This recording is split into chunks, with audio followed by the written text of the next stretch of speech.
मुट्ठी बांधे जन्म लिया है, हाथ पसारे जाना है।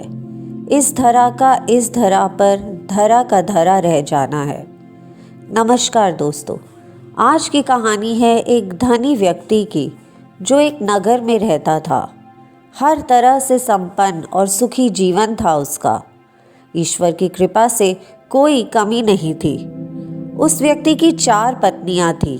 उन चारों पत्नियों में वो सबसे ज़्यादा प्रेम अपनी चौथी पत्नी से करता था। उस पत्नी को वो कीमती से कीमती उपहार लाकर देता, उसे हमेशा सजा सवार कर रखता। वो व्यक्ति उस पत्नी के साथ खूब समय व्यतीत करता, उस पर खूब सारा धन भी खर्च करता। तीसरी पत्नी से भी प्रेम करता था। तीसरी पत्नी उसके गर्व का विषय थी। जब तीसरी पत्नी उसके साथ होती तो वो बहुत ही सम्मानित महसूस करता था, परंतु उसे सदैव यह भय बना रहता कि तीसरी पत्नी उसे छोड़कर चली जाएगी। वो अपनी दूसरी पत्नी से भी प्रेम करता था। उसकी दूसरी पत्नी बहुत समझदार थी।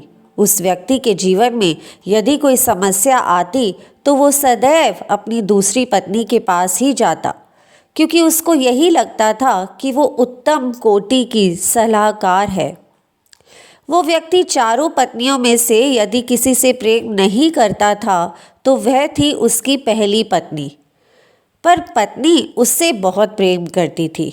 वो बहुत ईमानदार थी, उसका बहुत ख्याल रखती थी, हर अच्छे काम के लिए उसे प्रोत्साहित करती थी और हर बुरे काम के लिए उसे रोकती थी।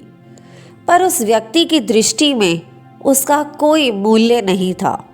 उस व्यक्ति ने अपनी पहली पत्नी को ना तो कभी समझा और ना ही उस पर कभी ध्यान दिया। एक बार वो व्यक्ति बहुत बीमार पड़ गया। बहुत इलाज कराया पर कोई फायदा नहीं हुआ। अब व्यक्ति का अंतिम समय आ चुका था। उसने अपनी चारों पत्नियों को अपने पास बुलाया।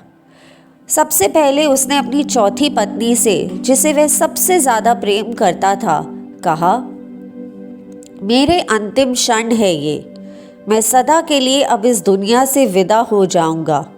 क्या तुम भी मेरे साथ चलोगी? क्योंकि तुम सदा ही मेरी प्रिय रही हो और मैं जानता हूँ कि मेरे साथ चलने में तुम भी बहुत खुश होगी। पर चौथी पत्नी ने तुरंत ही उस व्यक्ति को मना कर दिया। वो बहुत दुखी हुआ। अब उसने अपनी तीसरी पत्नी को अपने पास बुलाया और वही प्रश्न किया कि मैं इस दुनिया से जा रहा हूँ, क्या तुम मेरे साथ चलोगी? तीसरी पत्नी ने तुरंत उत्तर दिया, नहीं, आपके जाने के बाद मैं किसी और की हो जाऊंगी, किसी और से विवाह कर लूँगी। उस व्यक्ति का हृदय दुख से भर गया। अब उसने अपनी दूसरी पत्नी से पूछा, क्या मेरी मृत्यु के बाद तुम मेरे साथ चलोगी? दूसरी पत्नी का उत्तर था, नहीं, मुझे आपकी मृत्यु से बहुत पीड़ा होगी, परंतु फिर भी मैं आपके साथ नहीं जा सकती। हाँ, मैं आपके अंतिम संस्कार में ज़रूर आऊँगी। अब पहली पत्नी, जिसे उसने कभी प्रेम नहीं किया था, वो स्वयं आगे आई और बोली, मैं आपके साथ चलूँगी। आप जहाँ जाओगे मैं सदैव आपका साथ दूंगी। यह सुनकर उस व्यक्ति की आंखें भर आई। जिस पत्नी की उसने सबसे ज़्यादा उपेक्षा की थी, वही पत्नी आज उसके काम आई। दोस्तों, हर इंसान के पास है ये 4 पत्नियां, या कह लीजिए 4 पति। चौथी पत्नी है हमारा शरीर, जिसे हम सबसे ज़्यादा प्रेम करते हैं।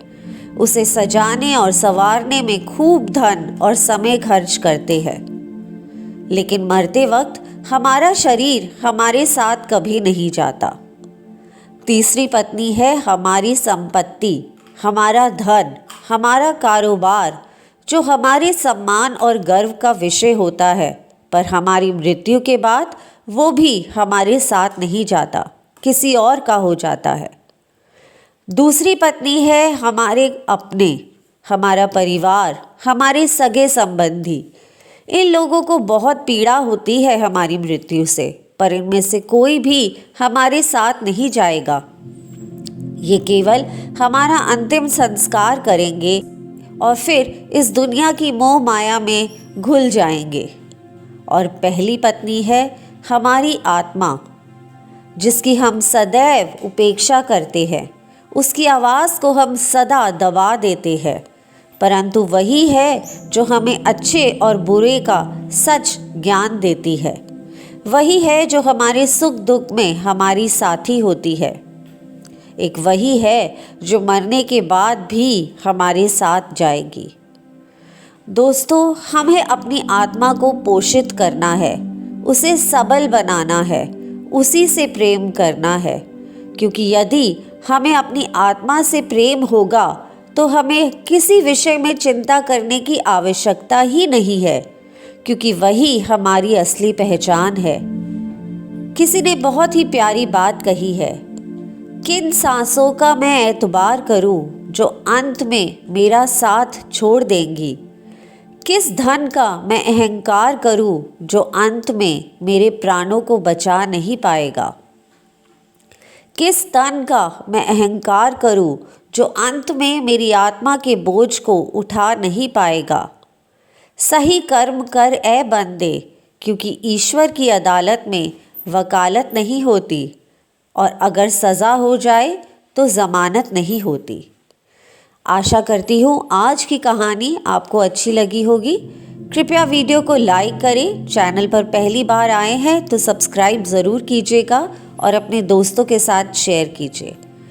मैं फिर मिलूँगी एक नई कहानी के साथ। तब तक अपना ख्याल रखिए। धन्यवाद।